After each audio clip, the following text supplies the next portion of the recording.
Carmen Azaute, coordinadora de este ciclo de Seminarios de Estudios Laicales, que la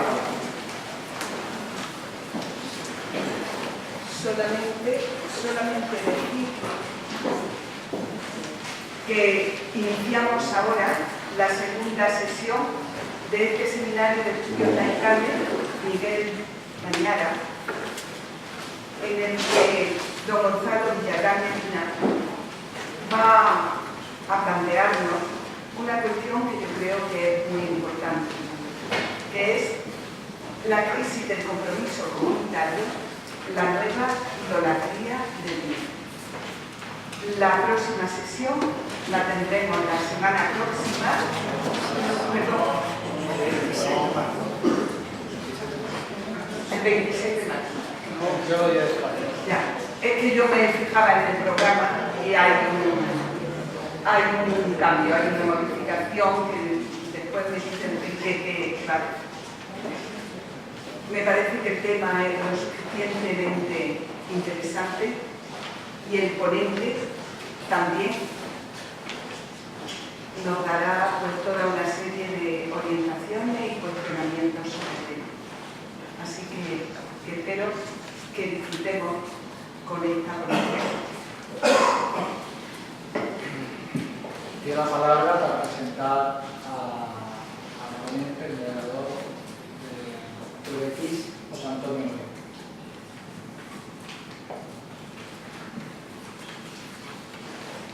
Buenas tardes. Buenas tardes. Dentro del lema general del Seminario de Estudios Laicales de este año, la alegría de evangelizar una iglesia en camino, disfrutamos hoy de la segunda sesión con el atractivo título de la crisis del compromiso comunitario, la nueva idolatría del dinero. Una primera lectura superficial de este título parecería señalar que el culto al dinero es algo reciente, pero nada más lejos de la realidad. El amor al dinero como objetivo fundante del ser humano es algo tan antiguo como la propia humanidad. La avaricia, el reflejo de esta actitud, es uno de los 7 pecados capitales que apartan directamente al odio de Dios. En la iluminadora encíclica Caritas in Veritate, Benedicto XVI afirma que aunque la riqueza mundial crece en términos absolutos, también lo hace la desigualdad.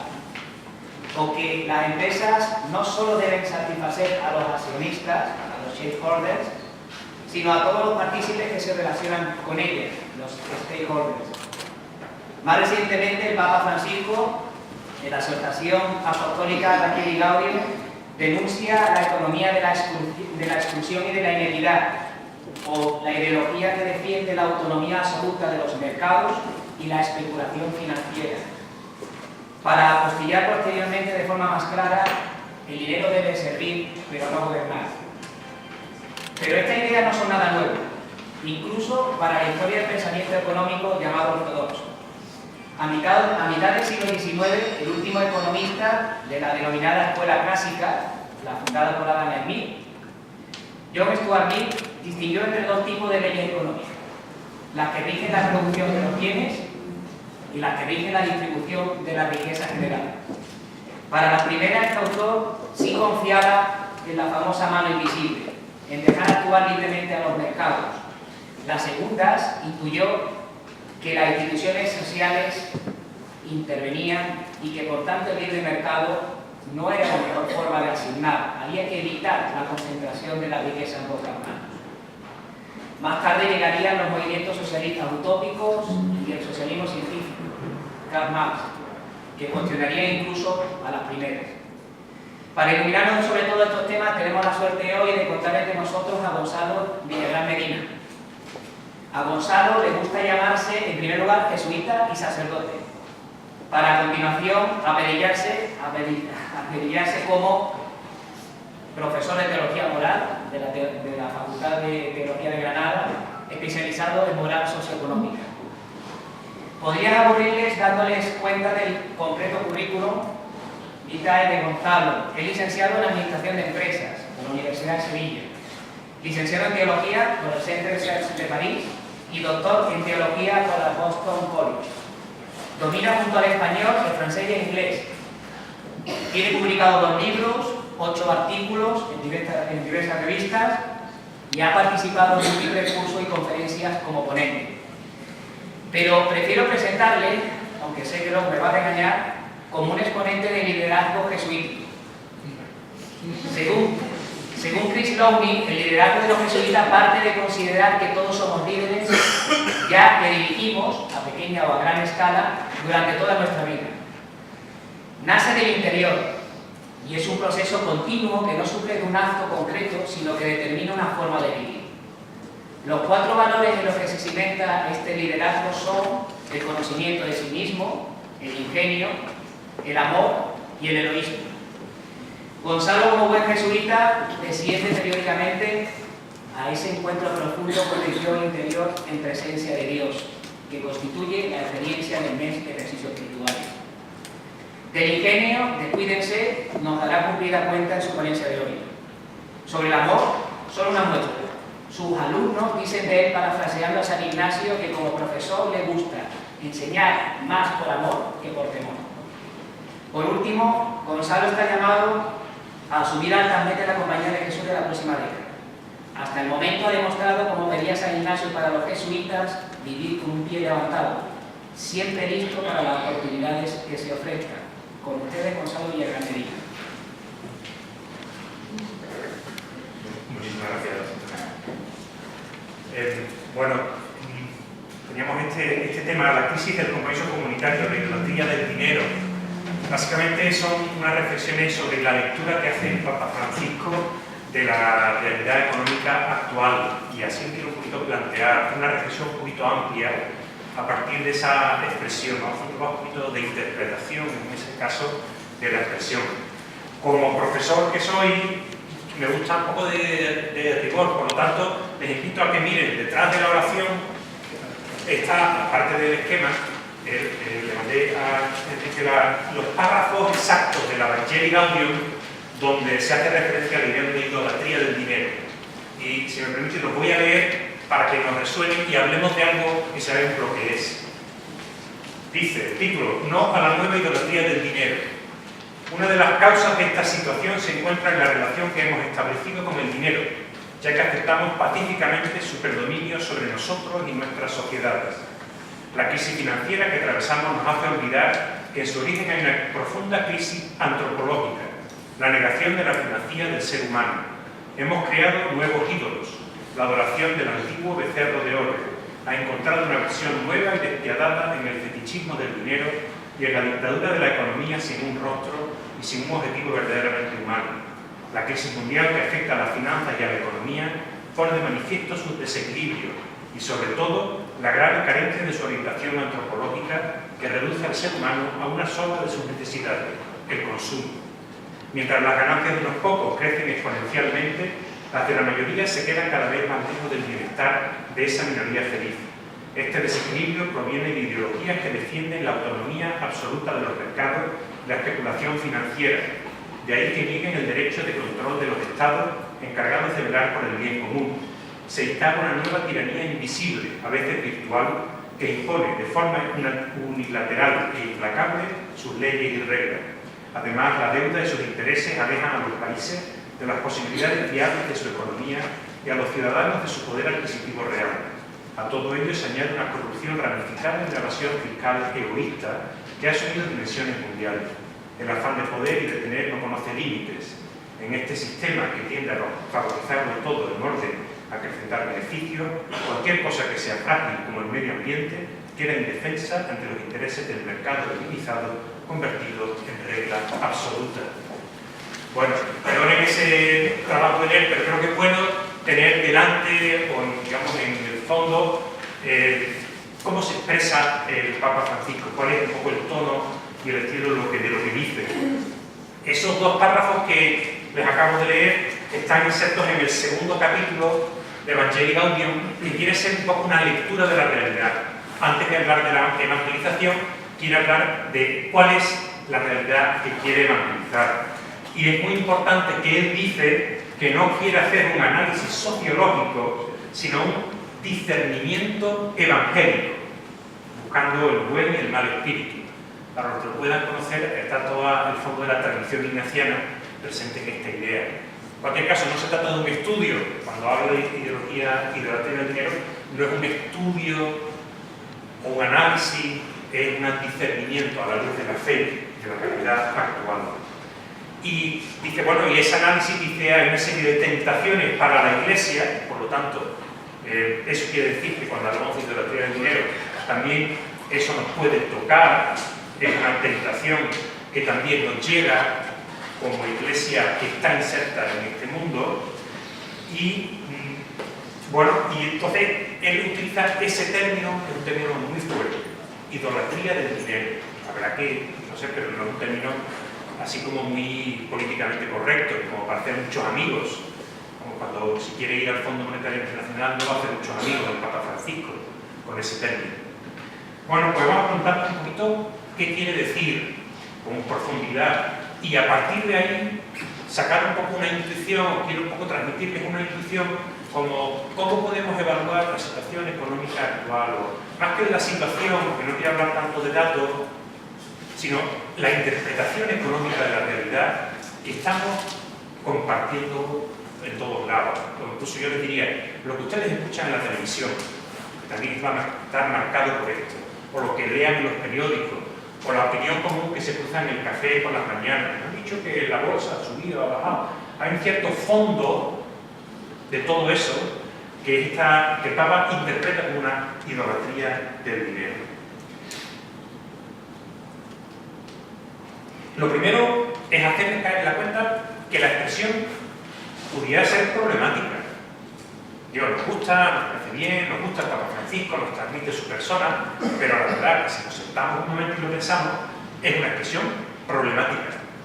Y problemática para empezar por una cosa, es que, no sé si ustedes conocen la Constitución Gaudium et Spes del Vaticano II, que es una de las 4 grandes constituciones del concilio, que marcan un poco el estilo de iglesia que queremos vivir, que luego simplemente vamos actualizando. Bueno, el Gaudium et Spes decía en el número 36, hablaba de la autonomía de las realidades creadas. Las cosas creadas y la sociedad misma gozan de leyes propias y valores que el hombre ha de descubrir, emplear y ordenar poco a poco.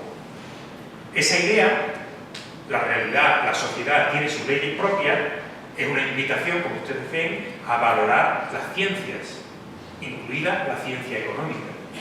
La realidad social, los intercambios entre los hombres y las mujeres, tienen unas ciertas leyes, una entidad, y es de nosotros el descubrirlo. Y todo el trabajo del estudio y la profundización en la economía es bueno, querido por Dios, porque desea que conozcamos su realidad y profundizamos con los dones que nos ha dado, incluida la inteligencia, profundicemos en ella. Bueno, pues una expresión que sea idolatría del dinero parecería lo contrario.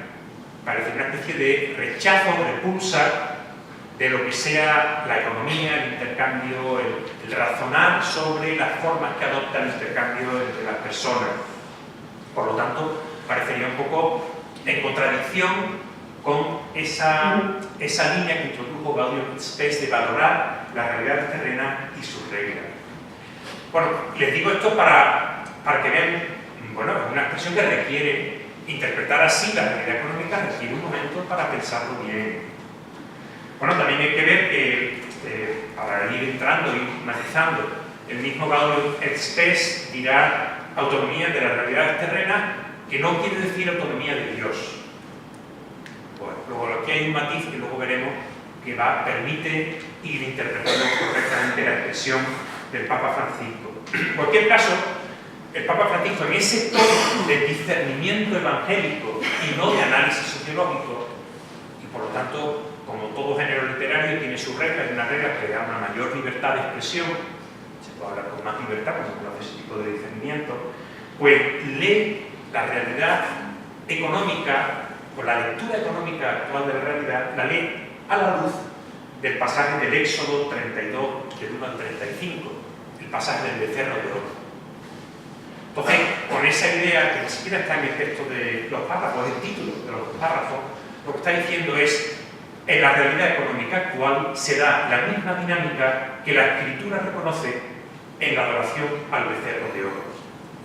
Bueno, es una denuncia bastante fuerte. No sé si captan ustedes toda la fuerza de aplicar ese pasaje concreto con toda la carga negativa que tiene a la realidad económica actual. Y por lo tanto, yo creo que lo primero que quiere hacer el Papa Francisco es hacernos pensar y hacernos reaccionar. Y eso también es importante. Bueno, vamos a parar un momento de esa idea de idolatría. Idolatría. ¿Qué quiere decir idolatría? Puesto que el Papa Francisco lee la realidad a la luz de un pasaje de la Escritura, es interesante ver qué entiende la Escritura como idolatría. Bueno, por tomar una referencia, ¿no? Un exegeta francés, Claude Viener, decía que la idolatría es últimamente la tentación constante que tiene el hombre de dejar de servir al Señor y Dios vivo y hacerse esclavo de las realidades terrenas. Y decía también que, bueno, en un principio, en el Antiguo Testamento, esto se da más en cuanto a dejar de adorar a Yahvé por adorar a otros dioses o al becerro de oro, pero a medida que avanza la Escritura y ya entrando en el Nuevo Testamento, empieza a interpretarse de una manera más amplia, diciendo toda adoración de las cosas creadas o del poder o el dinero o el interés o la comodidad o la riqueza o el placer, toda adoración de esos elementos a costa de la adoración de Dios es idolatría.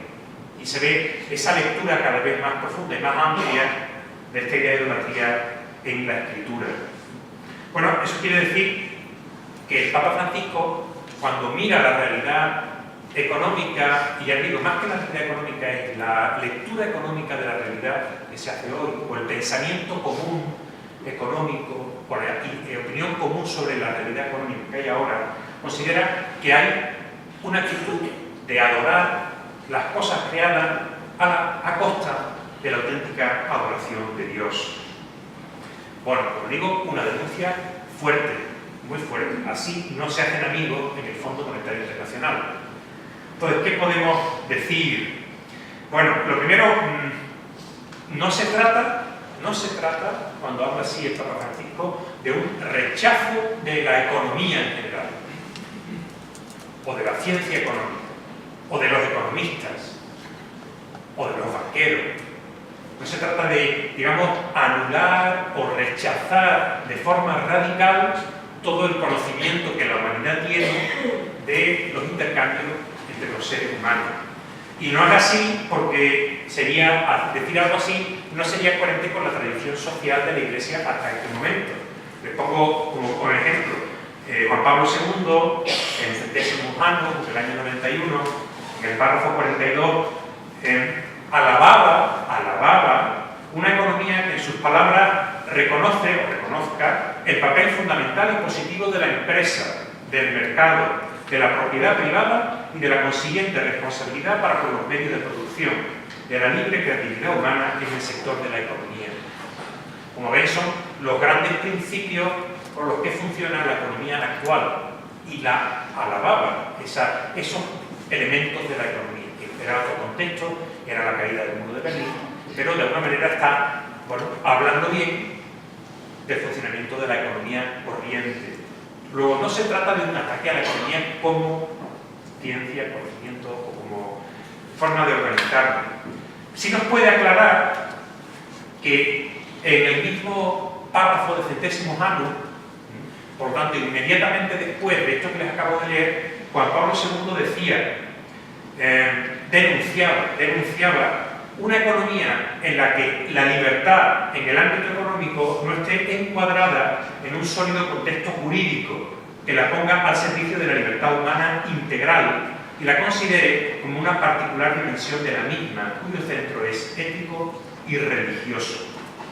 Luego, aquí se da ya, Juan Pablo II, que hay una distinción que yo creo que ayuda a interpretar correctamente esta idea de una idolatría del dinero. Y es que una cosa son los principios económicos, o digamos, el conocimiento del funcionamiento económico que podamos tener, que siempre será limitado, como se ha dicho, y otra cosa es la aplicación o la proyección o expansión de esa forma de funcionar más allá de su límite al campo de la vida social en general. y que por lo tanto esos principios económicos, que no tienen por qué ser malos, que incluso pueden ser buenos como funcionamiento, tienen que estar limitados o encuadrados. Juan Pablo II habla en un marco jurídico, ético o incluso religioso. Tiene que tener unos límites,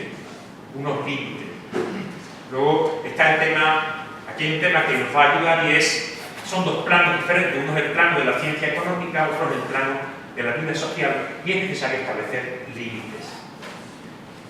Y ese va a ser un poco el problema, que se han perdido esos límites. Para interpretar una expresión es interesante ver de quién está hablando, o bien quién es el interlocutor del Papa Francisco cuando utiliza esta expresión.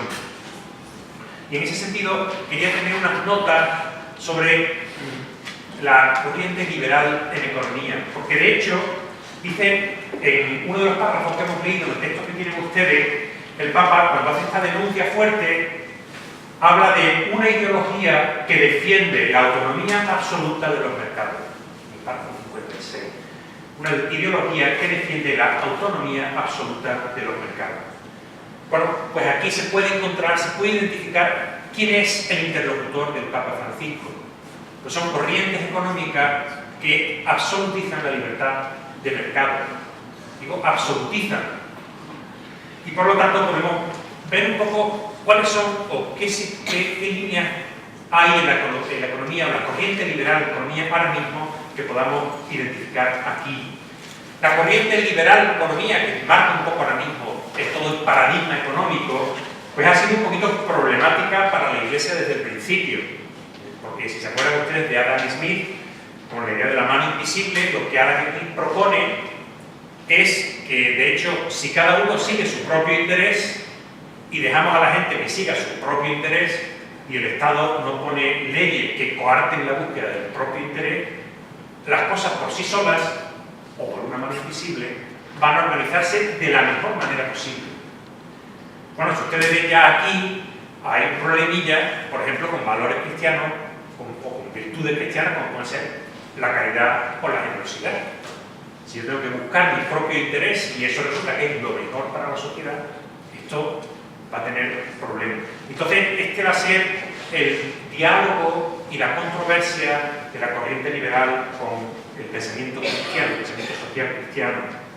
Aunque a la vez el pensamiento social, como hemos visto, reconoce la capacidad técnica y los logros de esa corriente económica y de ese paradigma liberal a lo largo de la historia. La cosa es que hay que matizar cosas. El problema es que en su estado actual la corriente liberal ha evolucionado desde Adam Smith en diferentes ramas, que podríamos identificarlas, pero en algunas de esas ramas han extremado esos puntos que estaban en el origen y que entran en contradicción con la posición de la Iglesia y con la visión cristiana, de cualquier confesión cristiana en general. Vamos a esas líneas, podemos llamar con un término un poquito vago y un poquito simplista a veces, una economía neoliberal. Bueno, si lo tomamos como una actualización de la corriente liberal, extremando sus principios, valga el término. Porque a veces ahí detrás de eso se ponen muchas cosas. Pero bueno, entonces, ¿qué corrientes o qué líneas dentro de la corriente económica liberal han extremado esos principios y sobre todo marcan hoy el paradigma económico que, como les digo, es lo que, digamos, lo que está detrás de lo que se transmite en el telediario o en el artículo del periódico o lo que compartimos en la conversación de café inspirado en lo que hemos leído en otro lado? Pues yo diría dos grandes líneas de pensamiento que marcan la economía actual. Por una parte, el pensamiento de un autor austriaco que se llama Friedrich Hayek, un austriaco que tuvo que huir de Austria y que se exilió en Inglaterra y enseñó en Inglaterra muchos años. Y por otra parte, el paradigma económico neoclásico de una serie de autores, de Wallace, Ebon, Menger, Marshall, de mediados del siglo XIX. Voy a hacer unas pequeñas notas de cada una de esas dos líneas para que entiendan ustedes a qué está hablando el Papa cuando dice idolatría del dinero. Bueno, Friedrich Hayek, austríaco, economista, se refugia en Inglaterra, escribe una serie de obras, acaba la guerra, empiezan a surgir regímenes comunistas en la Iglesia, en la Europa del Este, hay un movimiento de socialista muy fuerte, como un dato, ¿saben ustedes que en el año 45 estuvo a punto de ganar el Partido Comunista las elecciones en Francia? Y se podía haber pensado que Francia hubiera entrado dentro de la órbita soviética, para que se haga un poco la idea del contexto de aquel momento, ¿no? Bueno, pues en esas circunstancias, Hayek reúne una serie de economistas que en aquel momento eran relativamente marginales, porque no era la corriente principal, se los lleva a un hotel de Suiza, en un sitio llamado Mont Pelerin, el Monte del Peregrino, y allí crean la Sociedad de Mont Pelerin. Y es una sociedad, lo pueden mirar en la web un día si quieren, que se da como objetivo el actualizar y promover los principios de la economía y el pensamiento liberal. Actualizar y promover los principios del pensamiento liberal. En un principio, como les digo, era un grupo relativamente marginal, pero esto cambia, primero con la crisis del 73, en el que el estado de bienestar empieza a estar un poquito en cuestión, con la subida al poder de Margaret Thatcher y de Reagan, y ya por último con la caída del muro de Berlín. De manera que a partir de los 80, 90, empiezan a tener un peso muy, muy importante en el pensamiento económico mundial, incluso en la política económica mundial. Siempre con ese objetivo de actualizar los principios liberales. Y como detalle, Friedrich Hayek, el fundador y el inspirador del movimiento, tiene una visión, desarrolla una visión particular bastante radical de los principios de este grupo, porque tiene el detalle de no quedarse en el plano económico, sino elaborar toda una teoría de la sociedad.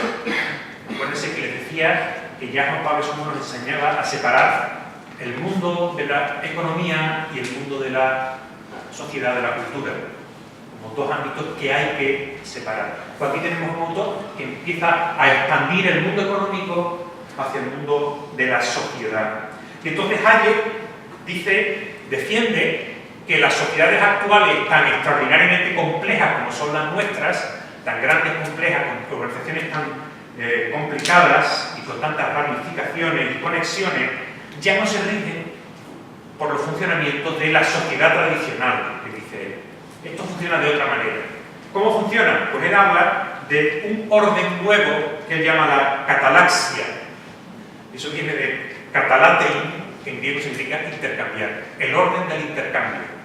Y dice que, bueno, al ser esto tan complejo, al ser esta sociedad tan compleja, el mecanismo adecuado para hacerla funcionar es el mecanismo de los precios, que la humanidad ha descubierto a lo largo de la historia. Porque solo el mecanismo de los precios es capaz de recibir toda la información de una sociedad tan extraordinariamente compleja e interconectada. Y por lo tanto, la tarea sería quitar todo tipo de regulación y dejar que el mecanismo de los precios haga funcionar la sociedad, pues es la única forma en que ese orden de la catalaxia puede realmente regirse. Bueno, esa idea, pues además ese orden de la catalaxia y del mecanismo de los precios es un orden impersonal y espontáneo. Y como impersonal que es, no somos responsables de él. Una vez que está en marcha, somos responsables de ponerlo en marcha, para Hayek. Pero una vez que está en marcha, dejamos de ser responsables de las consecuencias, porque es impersonal y espontáneo. Tiene algo un poco de visión casi robótica de la sociedad. Y la consecuencia de esa visión, y eso Hayek lo desarrolla sin pelos en la lengua, y él lo habla con mucha claridad, tenía la virtud de hablar claro. A veces nos gusta eso, y esto me hablaba claro.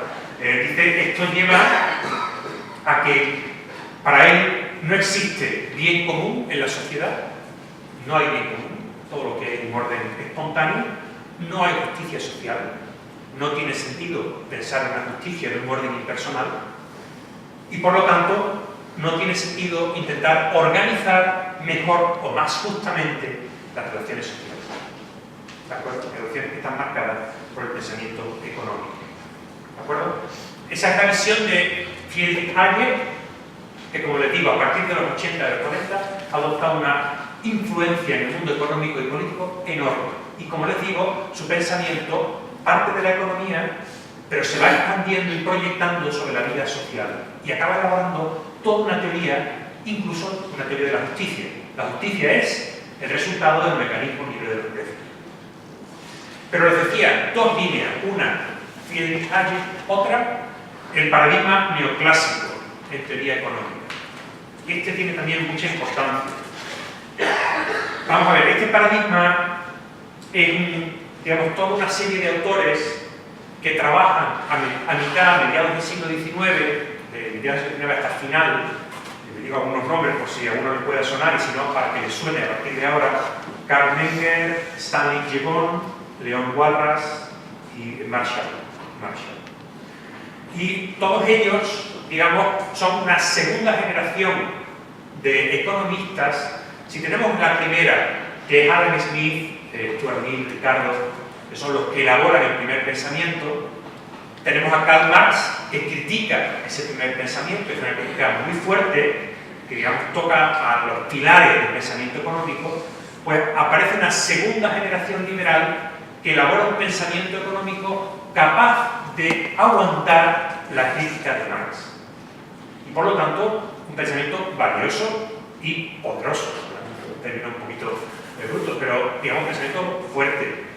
¿Cómo superan la crítica de Marx? Hace un poco un progreso intelectual que parece nimio, pero que va a llevar a consecuencias mayores.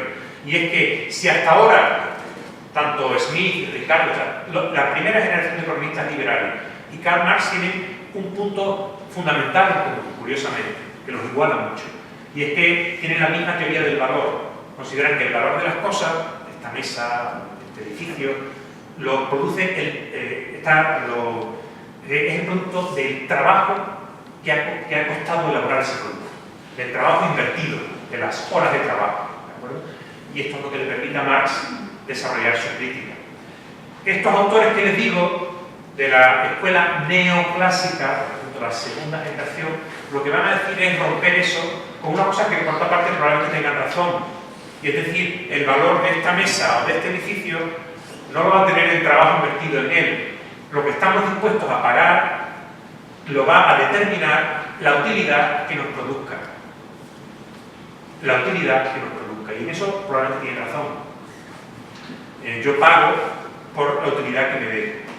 Porque eso además produce, que como cualquier economista en su primer año de microeconomía aprende, el primer edificio me vale mucho, pero el segundo vale un poquito menos, el tercero menos, el cuarto menos, y el quinto ya no lo compro porque para qué quiero 5 edificios.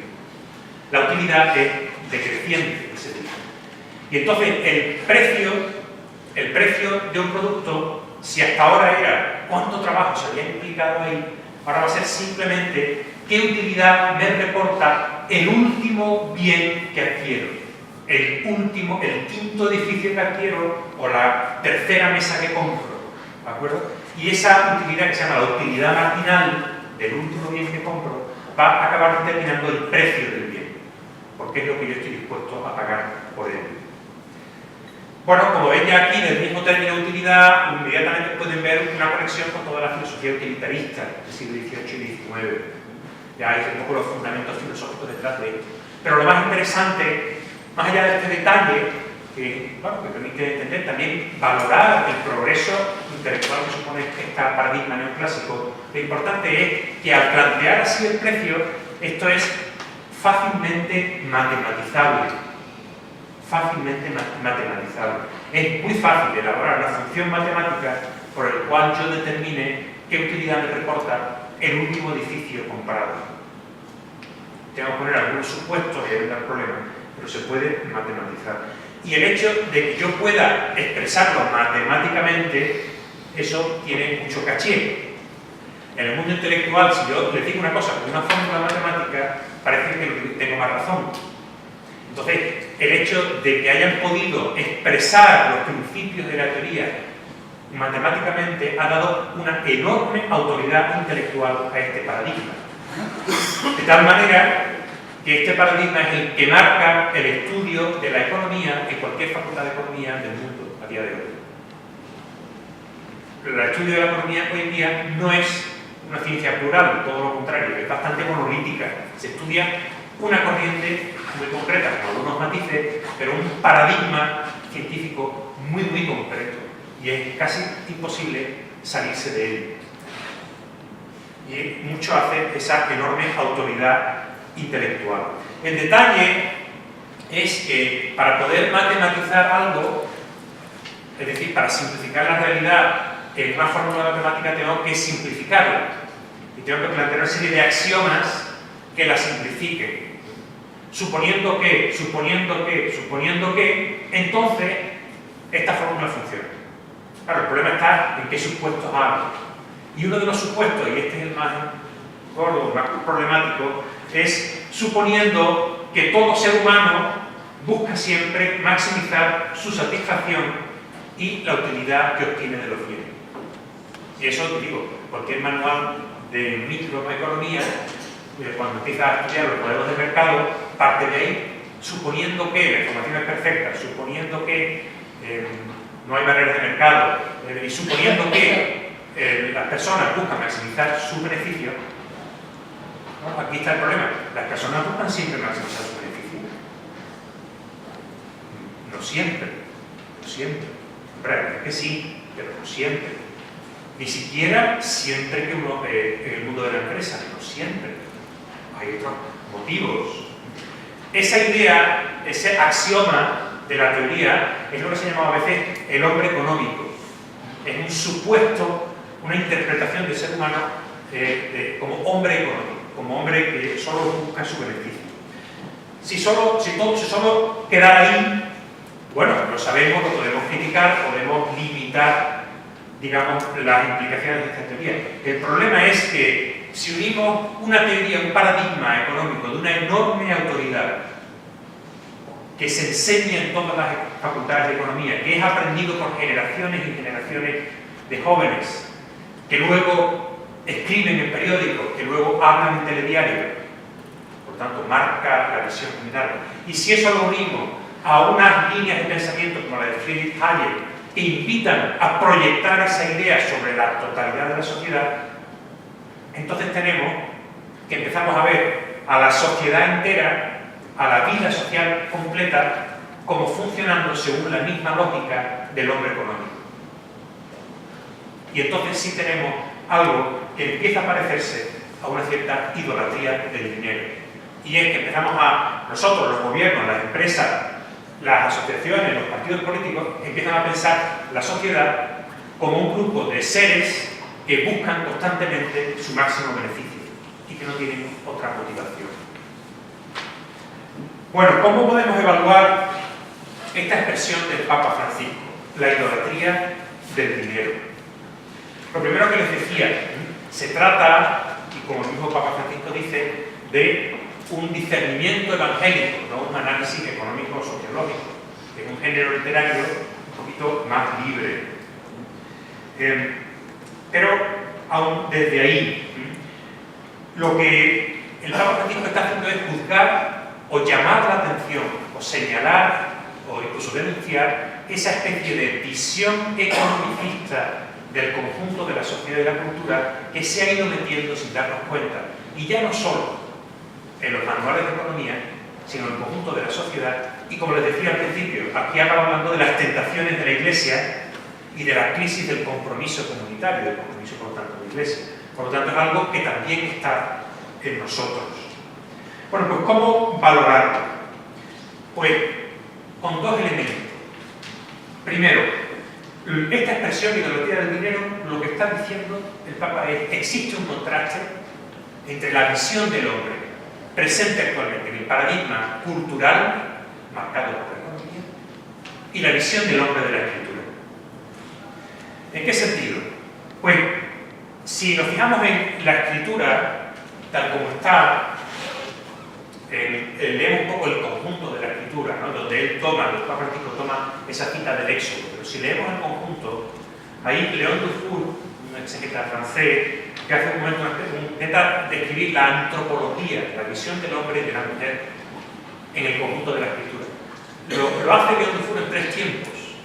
Dice, cuando la escritura describe al hombre y a la mujer, empieza diciendo que el ser humano es un ser sociable. necesariamente abierto a los otros. No por mandato, sino porque es así. Porque es así. En la relación en el relato de Adán y Eva, en ese relato paradigmático de lo que es el hombre y de la vida del hombre y su relación con Dios, en esa relación descubrimos en un principio una relación ideal de armonía entre las personas, de entendimiento, de complementariedad necesaria, relación que está regida por el amor. Y esa relación de Adán y Eva como paradigma de la vida en sociedad.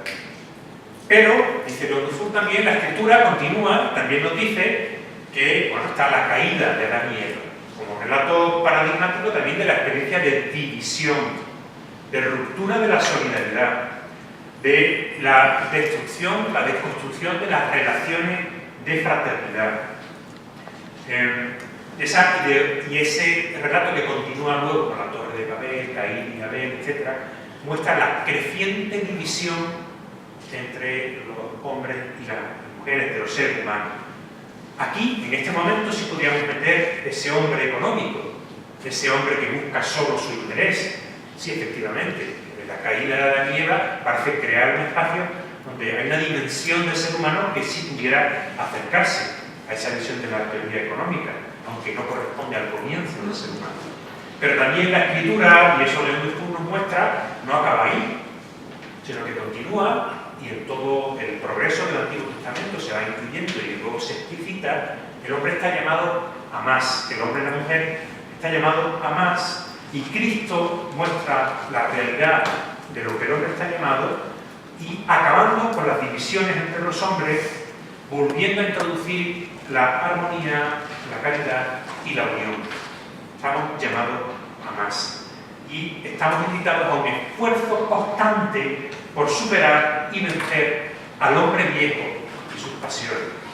Sí, el interés, el propio interés de Adam Smith o del hombre económico, efectivamente, podemos reconocernos en dimensiones, pero el hombre y la mujer está llamado a un esfuerzo constante por ir a más que eso. Esa visión no recoge la totalidad de lo que es el hombre.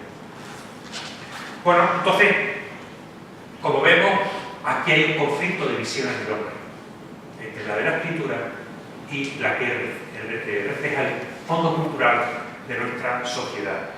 Y eso es lo que está diciendo el Papa con la idea idolatría del dinero. Está hablando de cómo un elemento, y además discutible, de la visión económica y de la ciencia económica ha llegado a colonizar la visión completa del hombre y de la mujer. Por eso habla también de una crisis antropológica, una crisis en la comprensión del ser humano, producto de una expansión injustificada de un principio, de un axioma de la ciencia económica. Y esta idea de colonización de la economía sobre el mundo cultural tiene, para los que les pueda resonar, mucho en común, por ejemplo, con el pensamiento de Habermas, de Jürgen Habermas. Luego, también vemos la expresión del Papa siendo fuerte, a la vez tiene muchas raíces y muchas conexiones muy interesantes. Pero, por otra parte, también les digo, esa expresión, ¿cómo evaluamos esa expresión? Pues esa expresión, idolatría del dinero, no es nueva, vamos, como expresión sí es más nueva, más novedosa. Lo que no es nuevo, quiero decir, es la idea de fondo, esa idea de una expansión de la economía más allá de sus límites. Eso no es nuevo. Ya les he indicado esa cita del párrafo de Juan Pablo II, de Centésimos años 42.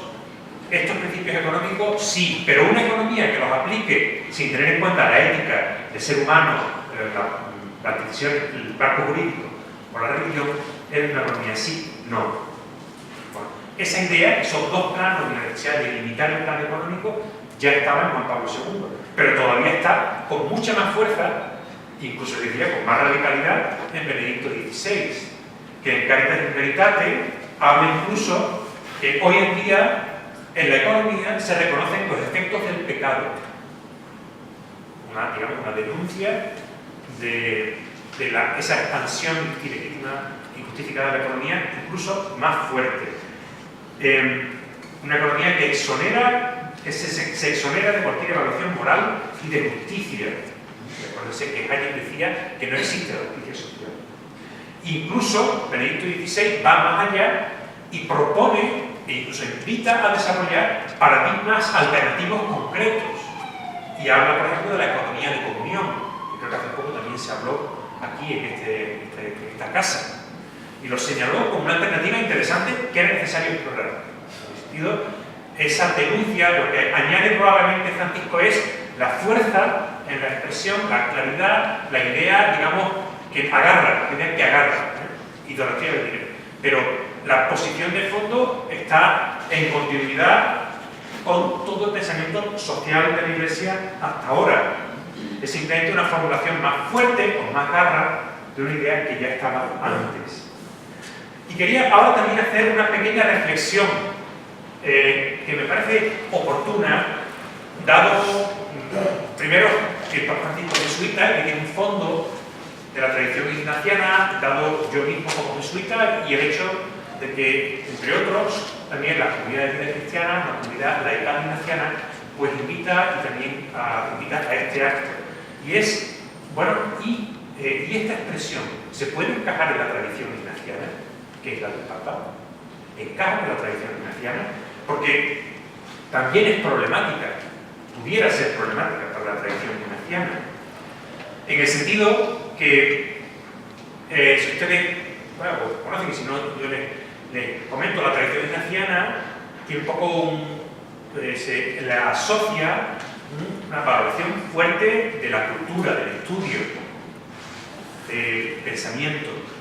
¿Por qué? Porque de hecho la visión del hombre que está en el núcleo, en el corazón de la tradición ignaciana, que son los ejercicios espirituales, es una visión que valora enormemente al ser humano y su libertad y los dones que Dios le ha dado, y por lo tanto considera que todo lo que el hombre pueda hacer, pueda dar de sí, de esos dones y de esa libertad, es bueno y es querido por Dios. Una cierta visión humanista de la fe, donde todo lo que se pueda extraer y poner al servicio de otros a partir de los dones que Dios nos da y de la razón, pues todo eso es bueno y es querido por Dios.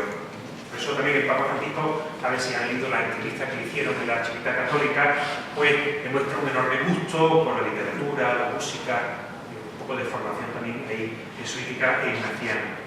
Un poco en la misma línea que les decía de la cita de Gaudium et Spes, ¿no? Esa valorar o dar valor a la dimensión cultural, científica, de estudio, de reflexión, incluida la economía. Entonces, esa expresión de nuevo de idolatría del dinero, de nuevo pudiera chocar con esa visión más humanista, abierta a la ciencia. Sin embargo, si ahondamos en la tradición y en las raíces de la espiritualidad ignaciana, podemos encontrar las razones de una expresión así. Razones que también, bueno, de una antropología cristiana unida de una manera concreta. Pues, por ejemplo, ese valor que se da al ser humano y a sus dones se da cuando está ordenado hacia un fin, el alabar, hacer reverencia y servir a Dios nuestro Señor en los ejercicios del principio y fundamento.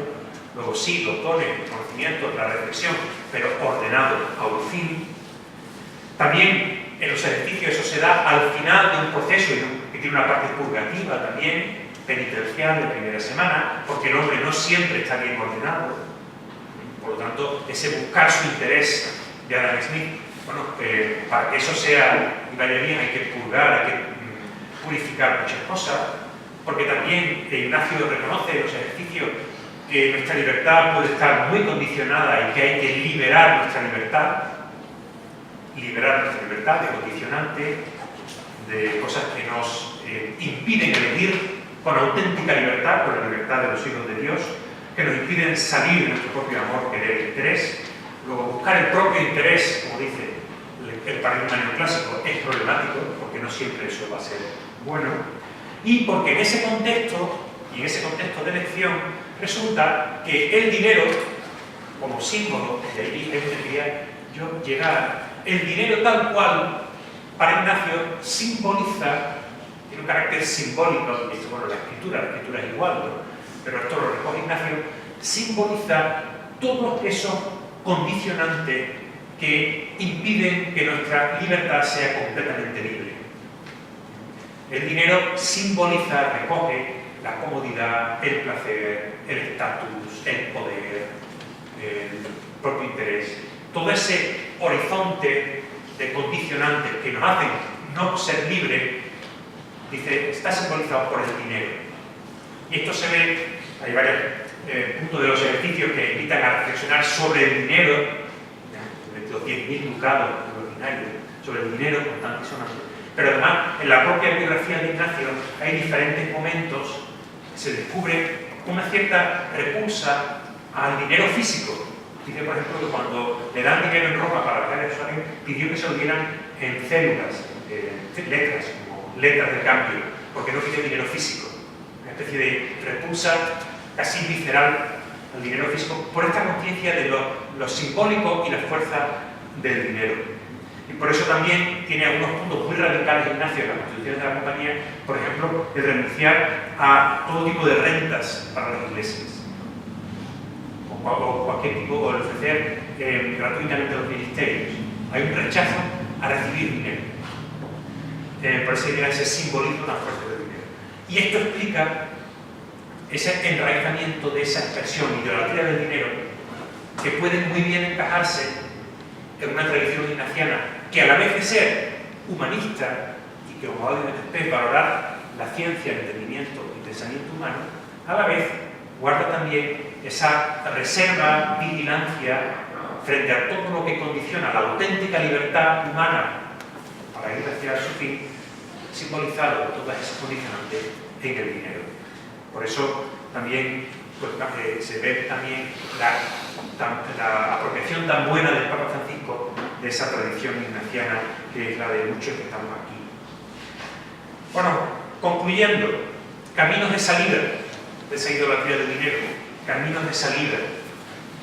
Bueno, yo creo que la denuncia exige también una propuesta. La denuncia exige una propuesta. Algunos puntos de propuesta. Primero, yo creo que esta denuncia del Papa Francisco y el descubrir ese interlocutor, digamos, aquello que es nombrado con esa expresión tan fuerte, que es la interpretación actual de la corriente liberal, pensamiento de Hayek que expande el paradigma neoclásico, como les decía, hablando de manera sencilla para que nos entendamos. La economía que está de fondo en los telediarios, en los periódicos, en nuestras charlas de café.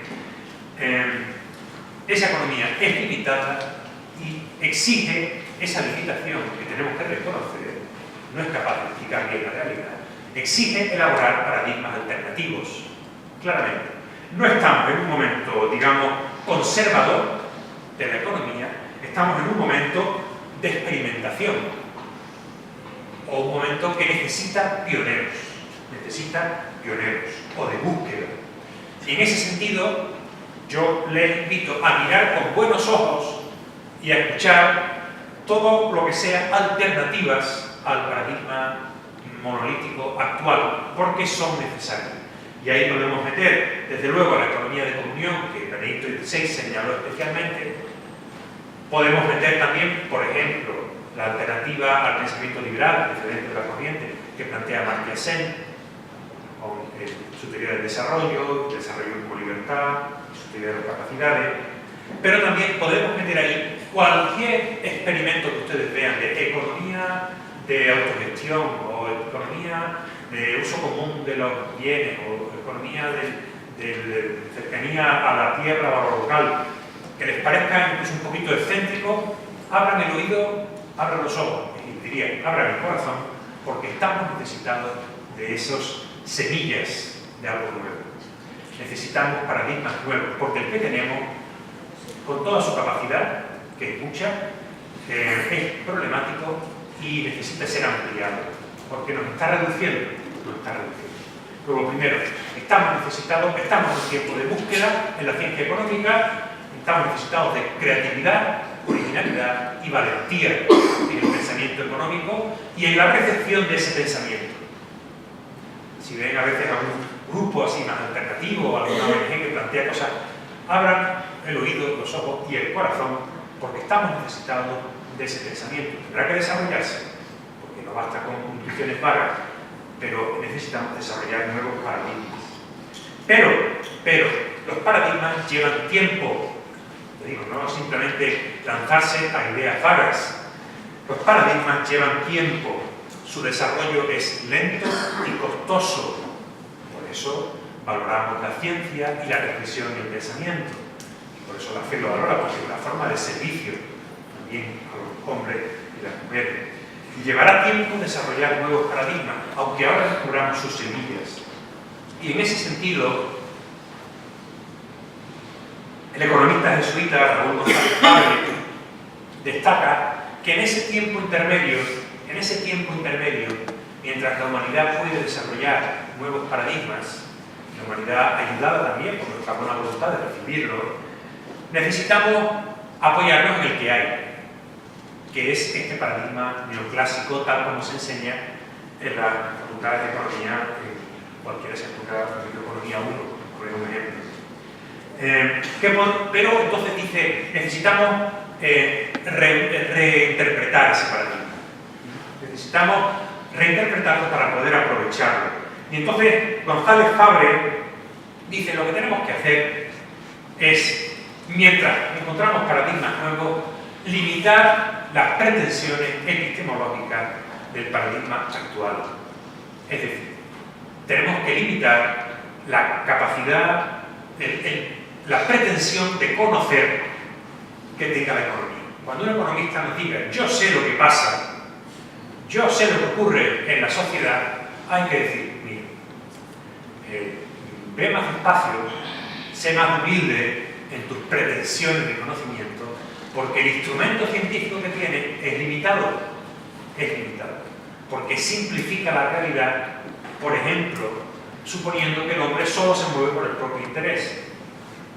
Y González Fabre dice, reconozcamos con sencillez la enorme capacidad predictiva del paradigma neoliberal que ha permitido, por ejemplo, mantener estados de bienestar como los que tenemos y tener, pues, por ejemplo, desde la Segunda Guerra Mundial un periodo de bienestar en Europa que ahora ha entrado un poquito en crisis, pero vamos, menuda crisis comparado con África, por ejemplo, ¿no? Pero digamos, un estado, unas situaciones bueno, que ha sido un gran logro de la humanidad, reconozcamos ese logro, simplemente limitemos las pretensiones de conocimiento y, desde luego, exijamos a ese pensamiento economicista limitarse en sus pretensiones de descripción del hombre y de la mujer. El hombre y la mujer es mucho más que lo que supone la economía. Le aceptamos que lo haga así porque eso le lleva a unas fórmulas matemáticas que son muy útiles, pero le recordamos constantemente que usted no está describiendo suficientemente bien la realidad y eso hace que sus conclusiones sean limitadas. De esa manera, ese límite que le ponemos permite introducir otras fuentes de reflexión, por ejemplo la ética, con todo el derecho, porque su conocimiento es limitado, yo necesito otras fuentes de conocimiento que me permitan comprender mejor una realidad que a usted se le escapa, señor economista. Y mi preocupación es la realidad, no sus teorías. Y eso da un espacio y una voz, por ejemplo, a la ética. Pero todavía creo que la expresión idolatría del dinero y lo que lleva detrás nos llama a una tercera conclusión, o un tercer camino de salida. En el tiempo intermedio en que se desarrollan esos paradigmas nuevos, que será todavía un poco largo, mientras aceptamos pero limitamos la capacidad predictiva del paradigma neoclásico e introducimos otras fuentes de conocimiento, en ese periodo intermedio resulta que hay víctimas de todo esto. Víctimas que sufren duramente las limitaciones del paradigma económico, las torpezas de los economistas, por muy altos que estén sus despachos y por mucha matemática que utilicen en su discurso. Y aquí entra la situación de los pobres. Utilizo los pobres por su valor de la escritura y porque es una categoría que reintroduce el Papa Francisco y que introduce en esa fórmula de inclusión de los pobres. inclusión. El problema ya no va a ser un problema a lo mejor, como era en el siglo XIX, de relaciones laborales, sino incluirlos, porque están fuera de la sociedad. Y basta, sino que miremos en nuestras calles, o en los portales de las casas, o en los comedores, están fuera. Se les podría del descarte, de lo que nos cuenta, etc. Ellos son las víctimas de esa idolatría del dinero. Y por lo tanto, en el tiempo intermedio, tenemos que preocuparnos de ellos, porque, como dice el Papa llama a la Iglesia a escuchar su clamor, en otros párrafos del Evangelii Gaudium. Nos invita, por tanto, a una escucha del clamor de los pobres que debe guiarnos ahora en el esfuerzo de atender sus necesidades para incluirlos, y que debe ser también que ese clamor de los pobres debe ser la referencia que guíe todo ese trabajo de desarrollo de nuevos paradigmas. Que todo ese esfuerzo intelectual en esa dimensión humanista y que valore el pensamiento de la reflexión lo haga tomando como referencia y como un recuerdo constante de la realidad de las auténticas víctimas de esa limitación del conocimiento humano y de esa torpeza al ponerlo en práctica que tenemos los hombres. Y en esto el Papa, esas ideas que están presentes en toda la exhortación de Evangelii Gaudium, se percibe muy bien lo claramente que ha recogido la opción preferencial por los pobres, que ya Juan Pablo II, en su actitud Rei Sociali, recibiera en Magisterio Social, veniendo esto de las teologías de la liberación. Bueno, pues esta enorme sensibilidad del Papa a los pobres, que probablemente es lo que le mueve a utilizar una expresión tan fuerte, idolatría del dinero, porque está pensando desde la experiencia de los que están sufriendo esas limitaciones de la economía, por eso esa denuncia fuerte, esa sensibilidad y esa escucha del clamor le viene, por una parte, por esa experiencia latinoamericana hace poco, no sé si estuvo aquí en España y en Sevilla, Juan Carlos Escanone, hablando, y Juan Carlos Escanone, un jesuita argentino, identifica en concreto eso en la teología del pueblo, que es una línea de la teología de liberación en Argentina que recibe el Papa Francisco, y de ahí también toda esa sensibilidad y esa palabra fuerte al interpretar la economía. Pero también reivindico la tradición ignaciana, también le viene esa sensibilidad de su propia formación ignaciana y jesuita a través de los ejercicios, de toda su formación. Por ejemplo, y quería acabar citando esa expresión de San Ignacio en una carta a los escolares de Padua que vivían en condiciones muy lamentables de austeridad y de pobreza, y les decía en un momento de la carta que la amistad con los pobres nos hace amigos del Rey Eterno. Pues desde ahí, precisamente, desde esa amistad con los pobres que nos abre esos sufrimientos, desde donde el Papa Francisco puede denunciar ese paradigma cultural economicista actual, pedir que vaya hasta más, y desde ahí también nosotros podemos trabajar, sostener, apoyar el esfuerzo por ofrecer nuevos paradigmas más abiertos, más capaces de recoger la realidad del ser humano y de escuchar ese clamor de las víctimas de los pobres. Muchas gracias.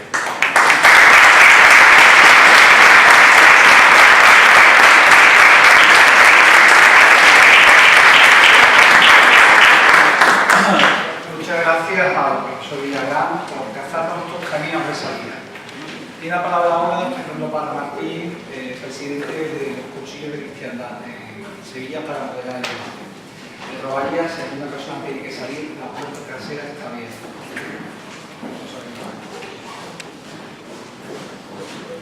Bueno, pues para el turno de palabra vuestro, le da las gracias a Pablo Villagrán por esta exposición tan de hoy y tan supremo. Así que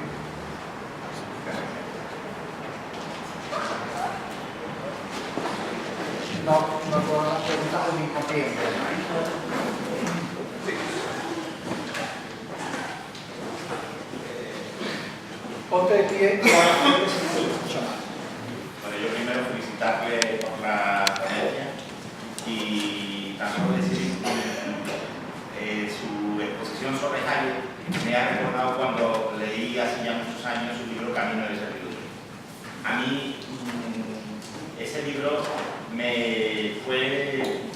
acercar un poco a esa economía, ¿no? Y, hombre, ha quedado muy mal, la verdad que Hayek no queda muy bien, ¿no?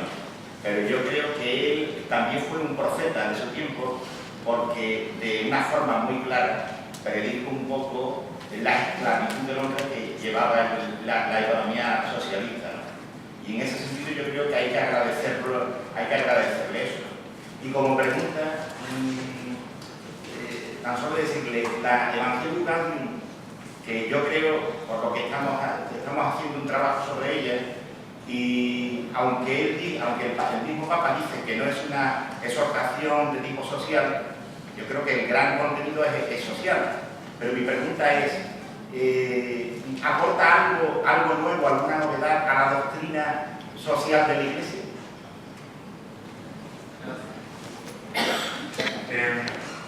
Vale, primero sobre Hayek, es una figura como poco contradictoria y desde luego sugerente. Me parece una figura muy importante para el pensamiento no solo económico, sino también político del siglo XX. Él está marcado porque él huyó de Austria más bien por el tema del nazismo y tal, pero él tuvo bastantes discípulos de von Mises y se posicionaron muy en contra, no tanto de marxismo, sino una especie de socialismo un poquito más, más adaptado a las sociedades occidentales, que pedían una una política económica un poco más socialista, digamos, ¿no? Y sí les pido, por favor, los términos no corresponden realmente hoy en día al uso en los años 30 y en 2015 el término socialista, liberal, ha evolucionado bastante. Por eso les pido, por favor, que no hagan asociaciones demasiado rápidas con la complejísima y crispada vida política española. Pero en cualquier caso, Hayek tiene una voz fuerte frente a ese socialismo, deja Austria, llega a Inglaterra y ve que en Inglaterra, el país liberal por excelencia, está empezando también a implantarse políticas, hay un cierto prestigio de esa visión más socialista, ¿no? El sentido socialista, cuanto que el Estado asuma más papel de la economía, ¿no? Entonces él tiene ese libro del 44, Camino de Servidumbre, donde hace una especie de llamada de atención muy fuerte a la sociedad inglesa diciendo cuidado porque estas influencias socialistas que tienen tanto prestigio tienen un peligro muy grande, como yo ya he visto en Austria en su momento. El Camino de Servidumbre, que es un libro interesante, que yo creo que hay que leerlo, y dice muchas cosas muy interesantes, y ciertamente yo creo que es necesario, hay que entrar en diálogo con él para ver la justa dimensión del estado de bienestar y los peligros que tiene en cuanto a limitar la capacidad de iniciativa, por ejemplo. Lo que pasa es que una cosa es el Hayek profeta y otra cosa es el Hayek propositor, y entonces yo estoy de acuerdo con muchas de las críticas de Hayek, la intuición crítica la tiene, pero cuando Hayek me propone una alternativa yo no estoy de acuerdo con ella. Porque en Camino de Servidumbre la apunta, ya se incluye, pero el derecho, legislación y libertad del 73, la desarrollo de alternativas, digamos que bueno, esta es mi propuesta, y se llega a lo que yo he dicho aquí. Hombre, la valoración que he hecho es un punto caricatural, que pienso que es importante que se queden con el mensaje fuerte, y es que es más compleja su figura, es más rica, y yo digo, sí a muchas denuncias de Hayek, ¿de acuerdo? No a su alternativa. Para empezar, porque es incompatible con el pensamiento social cristiano. Entonces, mi fe no me permite, puedo entrar en diálogo con él, pero sus propuestas, y demás, parte de la fe, la vida humana y la sociedad no es una cataraxia, no lo es. En cuanto a Evangelii Gaudium, la innovación que supone, bueno, tiene, primero, tiene los principios que aporta. No es una encíclica social, es una asociación apostólica, no habla siquiera del tema social, es la evangelización, pero evidentemente la preocupación social está ahí y de alguna manera tiene desde Pablo VI que la revolución humana es parte de la evangelización, ¿no? Entonces, ¿qué aporta Francisco? Están los principios que pone, el todo es mayor que la parte, el tiempo es mayor que el espacio, son 4 principios generales que da interesantes, un poquito abstractos, complejos que requieren más, es decir, cuando hago una crítica social, a ver la que va a publicar ahora Ecológica, a ver si tiene también dimensión social, a ver cómo los aplica, pero es una intuición curiosa, no es tampoco completamente nuevo, pero ciertamente la formulación es nueva. A mí lo que me parece más nuevo, lo que me ha sonado más nuevo, es la idea de inclusión de los pobres. Inclusión, porque eso es un término, por ejemplo, muy propio del trabajo social. Si ustedes, yo di un curso hace poco a gente, trabajadores sociales del entorno de la Sierra de la Caridad, hablamos de esto y el término inmediatamente, porque cada un término que estamos utilizando constantemente, y cuando han estudiado trabajo social o trabajo social, inmediatamente son términos muy comunes en ese mundo, ¿no? Claro, eso a mí me habla de que el Papa Francisco mira toda esta realidad de la pobreza, la injusticia, etcétera, desde la perspectiva de las grandes ciudades del mundo globalizado. Él ha sido arzobispo y cardenal, una gran urbe del mundo globalizado, y tiene la conciencia, por ejemplo, de la villa miseria.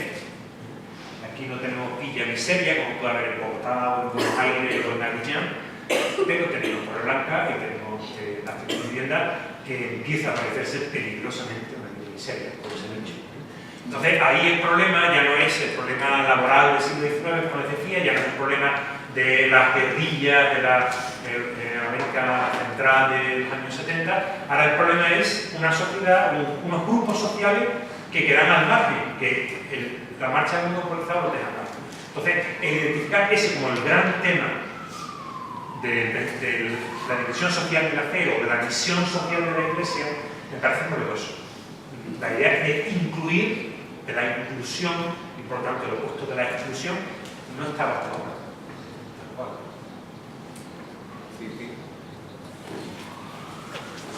Soy Tino Rodríguez de la Universidad.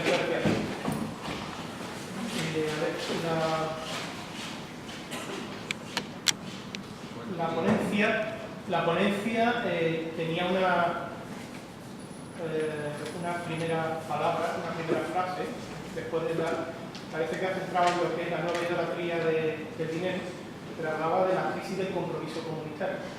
Me gustaría profundizar un poquito sobre eso. Yo tengo cero formación económica, nada más que la de que llevar a casa y salir adelante y llegar a final de mes, pero eso es cuchillar, eso me da mucho conocimiento de aplicaciones prácticas de toda esa teoría, ¿no? Porque has hablado mucho de macroeconomía, pero me gustaría que llegásemos a cuestiones prácticas de microeconomía, ¿vale? ¿Y cómo se pone en práctica eso? Porque has dicho que hay que limitar las pretensiones epistemológicas de la economía, del paradigma actual. Pero primero, ¿quién le pone esta carga a la gana? ¿Quién hace eso? Solo, ¿vale? Y ahora, me da la sensación que ese paradigma, ¿cómo se llama? Esa palabra tan chula que has dicho de la catalasia. La catalasia, ya la estamos buscando en la wiki. Me parece que eso ha entrado sin darnos cuenta la mentalidad de los cristianos, y ese es el problema, nos lo hemos creído y hacemos un poco como los anglosajones, tenemos una mentalidad así un poquito doble, en la que una cosa son los asuntos económicos y otra cosa son los asuntos de fe, ¿vale? Y creo que eso se ha enraizado tanto a nivel personal en los cristianos como en las estructuras eclesiásticas, porque eso lo he visto yo en consejos económicos a nivel diocesano, a nivel internacional, a nivel parroquial, a nivel comunitario, a nivel de comunidades de base. Una cosa es la economía, que hay que mantener ciertas cosas, y otra cosa son los valores evangélicos, y otra cosa son los excluidos, ¿vale? Entonces yo creo que eso nos ha sido contagiado, y entonces tenemos que salir, darnos cuenta de que eso está ahí en nosotros y salir de ahí. El primer paso ya es complicado. Entonces quería que me hablases un poquito de eso, de cómo salimos de eso,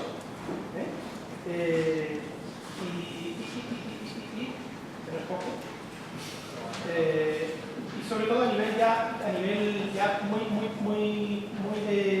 muy aterrizando, a nivel de aquí hay muchas personas que forman parte de comunidades eclesiales, ¿vale? Comunidades de base y de otro tipo.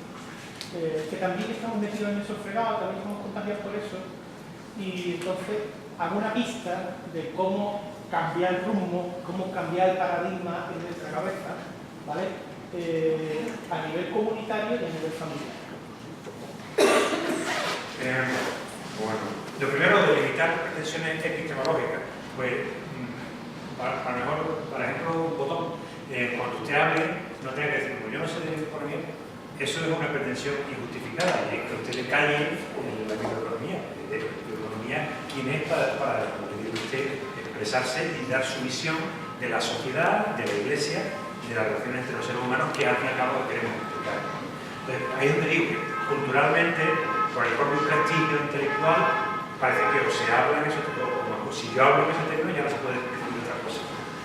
Bueno, en cuanto a la crisis del compromiso comunitario, bueno, propiamente los párrafos que he puesto no lo menciona tanto.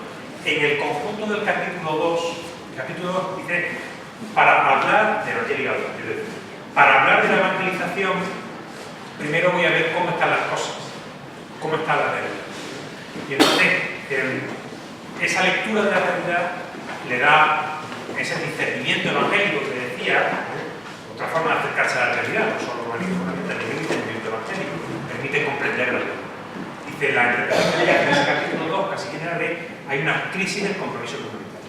Dice, yo voy a hacer antes de una lectura de la realidad. ¿Cuál es la lectura? Una crisis del compromiso. Y da una serie de razones, hablan de una serie de tentaciones que impiden, dificultan la posibilidad de comprometerse, de lo que incluye la acedía egoísta, el pesimismo estéril, la mundanidad espiritual, la guerra intraeclesial, porque me habéis hablado mucho de hacia adentro de la Iglesia. Y en todo esto introduce también esta lectura de la realidad social. Pues la conexión sería, porque eso, la lectura que hace el Papa, ¿no? Que es lo que usted ha dicho, al fin y al cabo. Esta lectura economicista, como se ha extendido a la sociedad, hemos acabado creyendo que realmente nuestro papel es buscar solo el propio interés. Y eso hace que no podamos comprometernos con la comunidad, con la sociedad, y que dentro de la misma Iglesia, si se introduce esto, pues también limite en ese sentido. Yo creo que ahí, bueno, lo primero no consiste en denigrar tampoco la economía. Pienso que también se percibe aquí la dificultad de darle su justo lugar, ¿no? Pero ahí, por ejemplo, González Fabre, que me parece lo más interesante en todo esto, lo que dice es, si le damos una lectura un punto más amplia del tema, ¿no? Desde una ética de las virtudes, nuestro hacer conforma nuestro ser, nuestras decisiones conforman quienes somos, tanto individual como socialmente.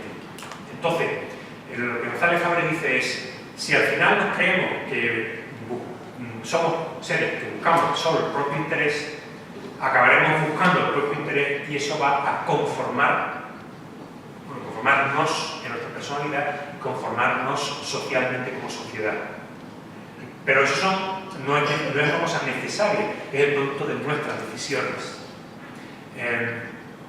Entonces, claro, vamos a construir una sociedad basada en el propio interés. Y eso, cuando vemos algunos ejemplos, no es lo mejor, ni siquiera políticamente, digamos.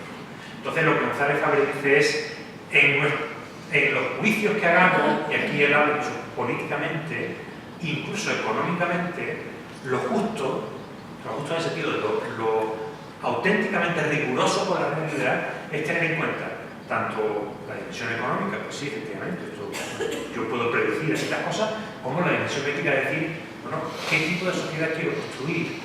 Porque el construir la sociedad que yo crea mejor me puede llevar a limitar las opciones económicas que hago. No voy a tomar esa opción y esa opción porque racionalmente, lo auténticamente racional es tener en cuenta que construir así la sociedad me va a llevar a este resultado que no es bueno. Entonces, ese elemento de la sociedad a la que conduzca, podemos decir, la Iglesia o la asociación a la que va a conducir ese tipo de funcionamiento, tiene que estar también en el análisis y en las opciones que hagamos. Y eso es absolutamente racional, dice González Faro. Eso es lo auténticamente racional. Ese tipo de pensamiento, como ve, amplía el número de elementos que entran en el juicio. Muchas gracias. Si no, no me van a oír, aunque yo tengo algo fuerte. Vamos a ver. Mi nombre es Dolores Romero, soy presidenta de la Asociación de Familias de Personas con Sordocieguera de toda España y directora del Centro Santa Ángela de la Cruz, el único centro que existe en España para personas sordociegas, ¿vale? Yo por presentarme. Entonces yo me quería fijar precisamente, bueno, le doy la enhorabuena por supuesto por su exposición, el estar atentos a esas propuestas alternativas de economía. Entonces yo les quiero comentar mi experiencia que tuvo lugar hace muy poco tiempo, justamente el 22 de enero, con algo que se llama la banca ética, concretamente con el Banco Triodos, ¿no? Entonces, les tengo aquí apuntado, bueno, voy a ser breve. Ellos apoyan proyectos que mejoren a la sociedad desde el punto de vista proyectos sociales, proyectos culturales y proyectos que vayan a proteger el tema ecológico, ¿no? Esos son los proyectos que lo llevan. Bueno, pues nosotros tuvimos la enorme suerte de que todos los proyectos de toda España que ellos seleccionaron, hubo un primer premio, una primera convocatoria, eligen 6 proyectos, entre ellos nuestro centro, ¿vale? Se hace se podía elegir por internet todo el mundo que quisiera, dan publicidad y tal, y el día 22 de enero se daba el resultado sin saberse los resultados previos, como los premios de los Oscar, igual. Aquí vamos los 6 finalistas, 2 con proyectos sociales, 2 con proyectos culturales educativos, 2 con proyectos ecológicos, ¿no? Por suerte tuvimos la suerte de ganar nosotros, lo cual eso fue impresionante porque eran 10.000 euros que nos hacía mucha falta. Pero ahora a lo que voy, perdonen toda esta introducción, pero me parecía importante. En la primera parte, antes de saber, es que he tomado nota, lo tenía aquí, antes de saber quiénes íbamos a ganar o no, hubo una mesa redonda que la formaron parte de la que hablaron 3 personas, que era Joan Antoni Melé, subdirector de Triodos, y es el autor del libro Dinero y conciencia, ¿a quién sirve el dinero? Este señor venía de la parte negativa, según él, de los bancos y pasa a la parte ética, ¿no? La otra persona que participaba era Víctor Piñueles, que era director técnico de la Fundación Ecología y Desarrollo, y el tercero, también autor de varios libros y todo esto, y el tercero era un periodista que es David Escamilla. Bueno, lo que yo les quería comentar era que a mí me impresionó hondamente, yo no sé las personas que estaban allí si eran cristianas, católicas o no de fe, porque eso no se habló en ningún momento, pero cuando yo los oí hablar a los 3,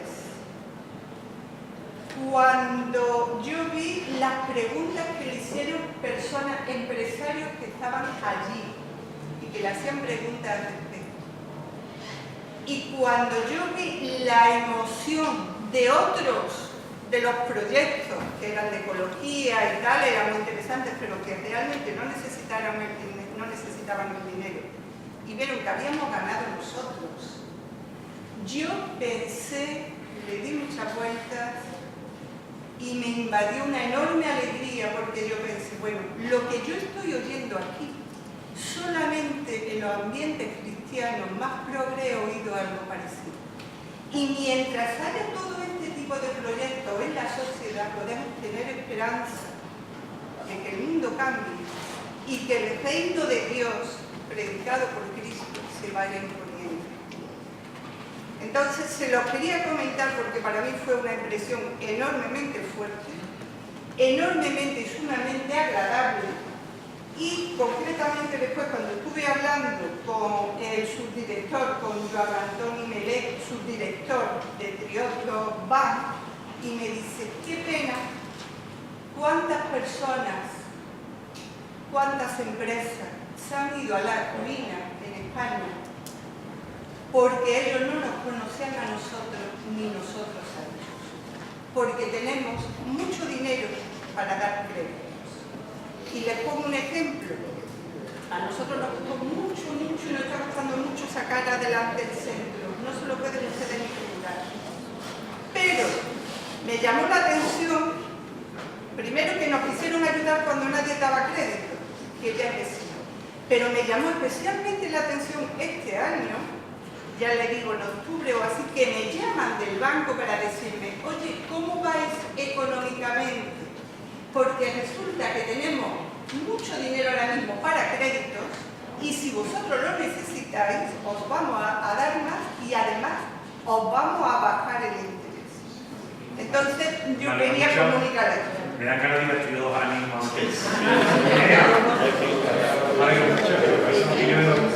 Decía que esa iniciativa, que habrá mejores y peores, pero que no son cosas buenas, pero son necesarias.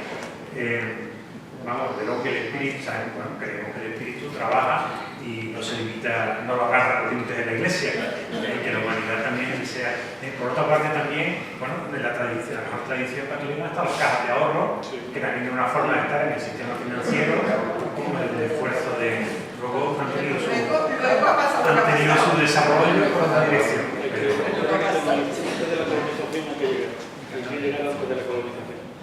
Sí quería, lo comentaba antes hablaba antes de las formas de respuesta frente a esta crisis, un poco en esa idea, un tema que no he comentado, lo que decía, frente a todo este, ese paradigma de fondo, tal, como marca, etcétera, tenemos que acordarnos que Benedicto XVI hablaba de la necesidad de introducir la gratuidad. Yo también lo de Triodos hay algo de esto, ¿no? En el sentido que una de las formas también de trabajar ese cambio de paradigma y horizonte, etcétera, es introducir la dimensión de la gratuidad y Benedicto XVI también en el mercado. Benedicto XVI tiene que haber empresas o bancos, por lo que sea, algunos en el funcionamiento económico que funcionen según criterios de gratuidad. Joan Antoni Melé me decía, vamos a ver, yo no quiero proyectos teóricos, yo quiero proyectos. Y nosotros lo que hacemos es que vamos siempre a apoyar a proyectos que vayan a ayudar a personas.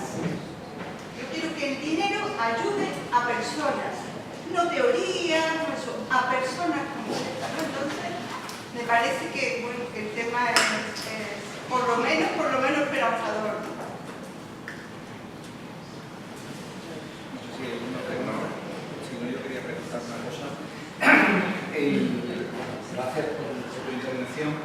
El Papa, durante todo su pontificado, y lo has comentado antes, se ha referido al tema de los descargos. Se ha ido al principio y al fin de la vida, a los niños jóvenes y a la sociedad. Vemos en Andalucía el nivel de paro que hay. El nivel de paro que hay lo ha referido incluso el Papa. Hay una anécdota en la visita digna de los andaluces, el Papa conoció el volumen de paro que hay a nivel juvenil. No entramos en si son ciertas hasta ese fondo, pero en torno a parece que más de un 50-60%, ¿no? Claro, el Papa se escandalizó, de hecho, en uno de los vuelos de los viajes que ha tenido, lo ha dicho incluso. Desde la Iglesia se han puesto en marcha iniciativas, desde la Iglesia social se han puesto en marcha iniciativas. El tema de los mayores a lo mejor lo podemos tratar en otro momento, pero a mí, en relación a los jóvenes, y será porque se van acercando ya mis hijos también a esa edad, y empieza a preocuparme más, no sé si se ve un poco egoísta en eso, pero yo veo que la sociedad está un poco esperando que el mercado resuelva la situación. Las instituciones eclesiales, no digo que todas, pero muchas también están esperando que el mercado, a través del Estado, lo resuelva. Y yo creo, y algo de eso se habló la semana pasada aquí, con lo de la economía del icono, yo creo que nosotros, como cristianos, nuestras estructuras, que son muchas y muy amplias, también deberíamos de pensar que no solo el Estado y no solo el mercado tienen que arreglar la situación. Yo echo en falta esa preocupación, perdonadme, que tuvo Don Bosco o tuvieron otros, para dar un cambio a esa situación desde la fe. Y no sé, quería saber un poco tu opinión respecto a eso, porque no es fácil. Yo lo primero, es interesante si alguna vez tienen oportunidad de un agustino argentino que había estudiado a Bergoglio antes de ser papa, había estudiado sus documentos y publicó varios artículos cuando el Papa Francisco empezó su pontificado sobre el pensamiento de Bergoglio. Y era curioso, yo cuando lo leía, que Bergoglio peleó mucho contra multinacionales, en el sentido de que él defendía que el trabajo se quedara en Argentina. Un poco la idea del trabajo es bien escaso y es responsabilidad de la sociedad asegurar trabajo a sus miembros. Entonces, ahí hay un punto de reflexión, porque estamos en claro, el paradigma neoclásico, como cada uno busca su interés, y efectivamente el hombre y la mujer es así, entonces es lógico que si tengo que pagar menos en Indonesia, pues me llevo la empresa a Indonesia, ¿no? Bueno, digamos, respecto de la globalización, bueno, el Papa, como cardenal en Buenos Aires, fue crítico con esto, por lo menos ponía interrogantes, ¿no? ¿Por qué estamos dando por supuesto? ¿No? Aparte de que haya una reflexión que hacer, ¿por qué los indonesios no cobran una cantidad mínima? ¿No? En cualquier caso, el tema del trabajo hoy en día vuelve a ser problemático. Pensábamos que había desaparecido del pensamiento social, porque ya no era un problema, y hoy en día es un tema importante a muchos niveles, ¿no? Las condiciones de trabajo, los derechos del trabajador y el trabajo como bien escaso. Por lo tanto, como todo bien escaso, hay que repartirlo con justicia.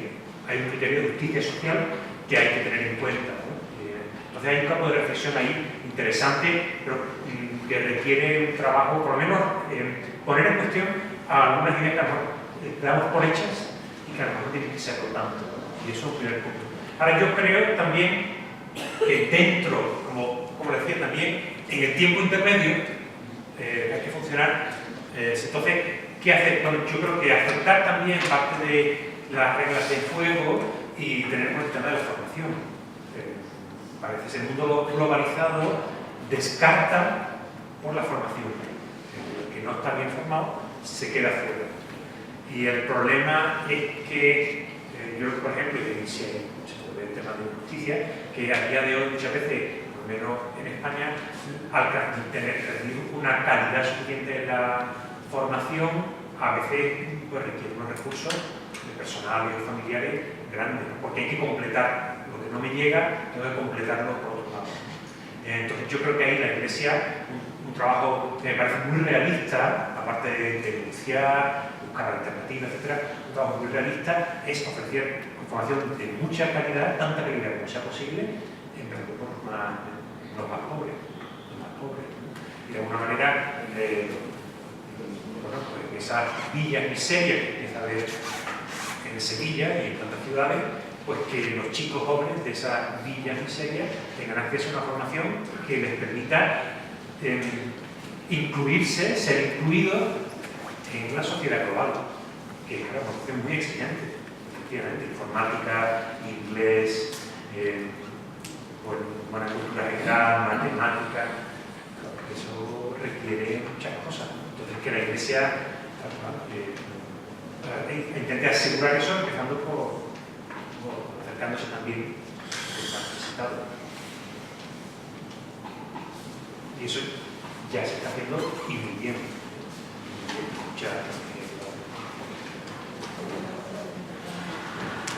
Gracias también por la conferencia, me parece muy interesante. Yo iría en la línea de Constantino, yo iría diciendo, usted habla mucho de la inclusión de los pobres, ¿no? Y es cierto, pero en esa inclusión de los pobres no había también que criticar un poco el tipo de sociedad que nosotros aceptamos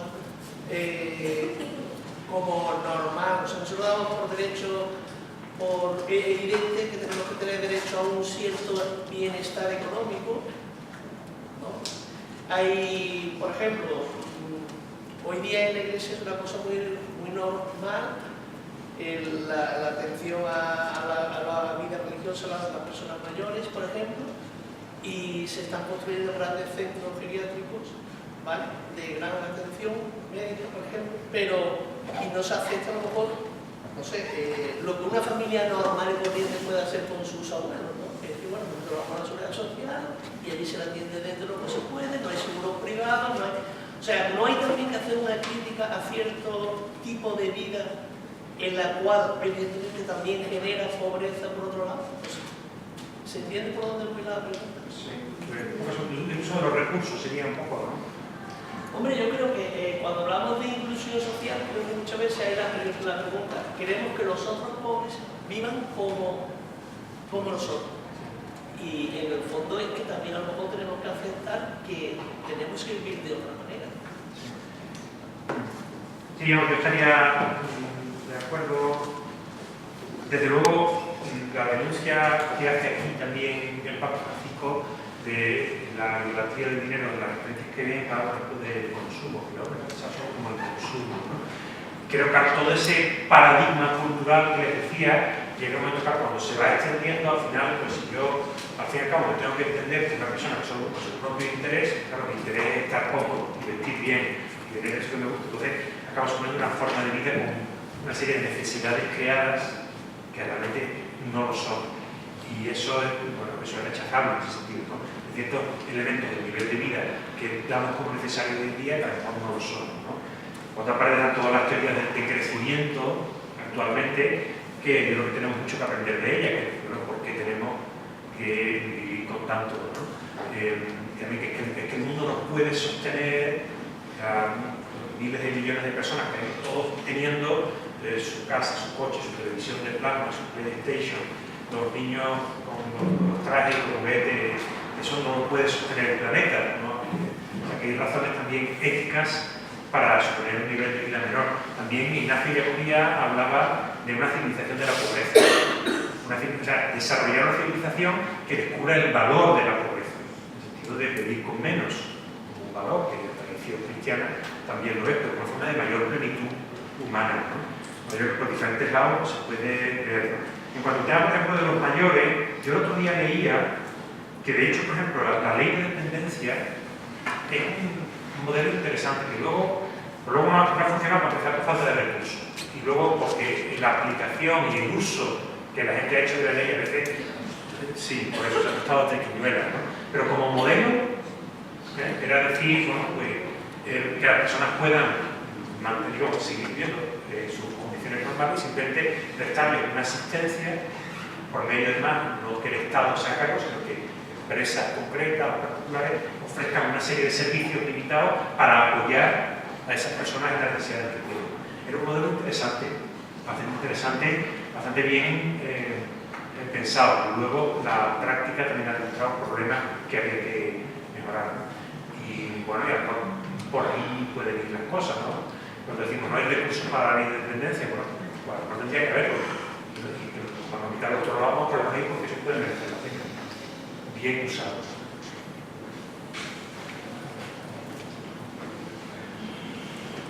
Bueno, pues yo le voy a hacer una última pregunta. Nosotros somos un movimiento Cursillo y precisamente estamos con Trigo, que es el único que nos ha dado un crédito para la obra que estamos acometiendo, ¿no? Y yo le quería preguntar el tema que usted ha tocado de esos condicionantes que no hacen libre nuestra libertad, ¿no? En el sentido de que nosotros vivimos en una tierra con una cultura de subsidio. Siempre esperamos del Estado, siempre de distancia superior, y quizás nos hace falta gente que tire del carro en ese sentido, ¿no? Tenemos, como decía Tino, una religiosidad muy pietista y no de mano a la obra. Entonces creo que, por ejemplo, aquí en nuestra tierra, la Andalucía, que es lo que más nos coge a mano, falta ese tipo de gente precisamente para poner los dones de un lado al servicio de los demás. Bueno, sí, yo desde luego no quisiera que la conclusión sea pedirle al Papa de Estado que me dé más cosas, pues no es eso. También está bien visto lo que pasa en la sociedad, pasa en la Iglesia, porque somos los mismos, que estamos en un sitio y en otro. Claro, una sociedad que históricamente, por muchas razones, ha desarrollado actitudes un poco dependientes, pues supone un pueblo de Dios con actitudes también un poco dependientes. Por otra parte, yo viendo esto, un curso de formación de laicos de mucha calidad, muy bien organizado, liderado por laicos, esto no es una sociedad ni una iglesia dependiente. Esto es todo lo contrario, la semilla de otra cosa. En cualquier caso, yo creo que ya ese tema es muy trabajado en el pensamiento social de la Iglesia, el tema imperio, que es lo que Hayek en su momento criticaba, y con razón, los peligros de un exceso de una sobrepresencia del Estado, ¿no? A nivel moral incluso de las personas. Entonces la idea es de la necesidad de la iniciativa individual en la sociedad.